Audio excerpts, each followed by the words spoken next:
morning friends. Today in our Python learning journey, today we see the string variable in the Python. In order to specify the string value, we can use either single quotes or double quotes to specify the string. For double quotes we can use in the same way, like x is equal to double quotes Python, and for the single quotes we can specify like single quotes and then Python.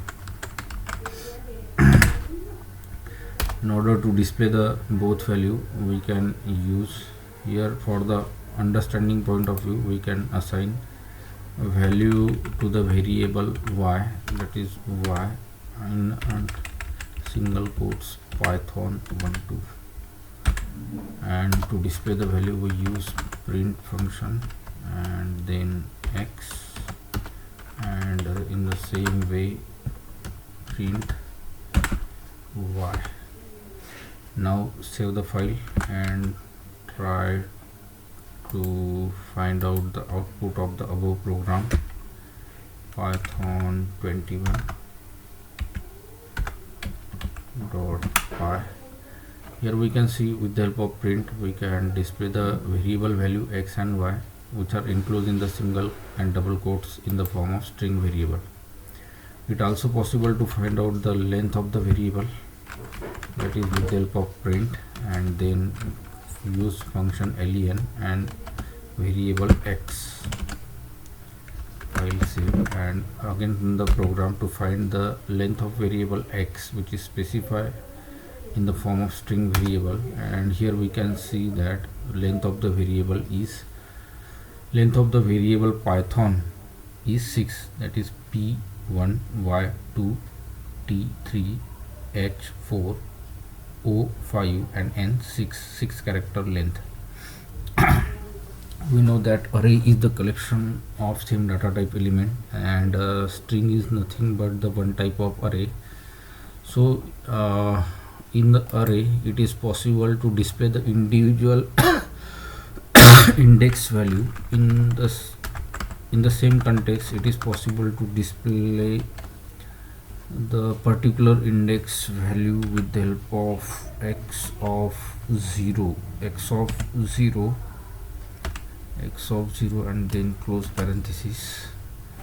X of 0 means in the variable x at index 0. We know that array index always start with 0, and with regarding to the string variable x at index 0, the character is pi. So with the help of this print x of 0, we display the character capital P. So let us try to find out the result.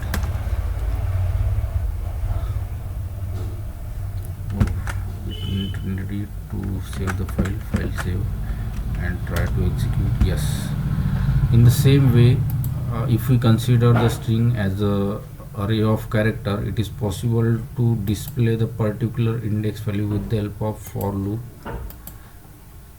like for x in I in x, and then print I.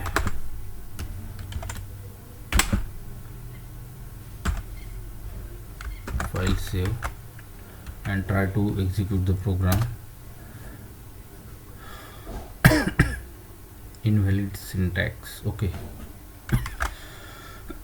We have to specify the colon here. In again file save. Here we can see that with the help of for loop, it is possible to display the array index value. If we consider the string as the character array, with the help of for loop it is possible to display the individual character index value with the help of for loop. Here we can use I as the counter variable and x is the string array, and with the help of print function and specify the counter variable I, we can display the individual character value at string, that is array of character in the form of string, it is python at the particular index value with the help of for loop and print function. Hope you can understand the concept. Thank you very much.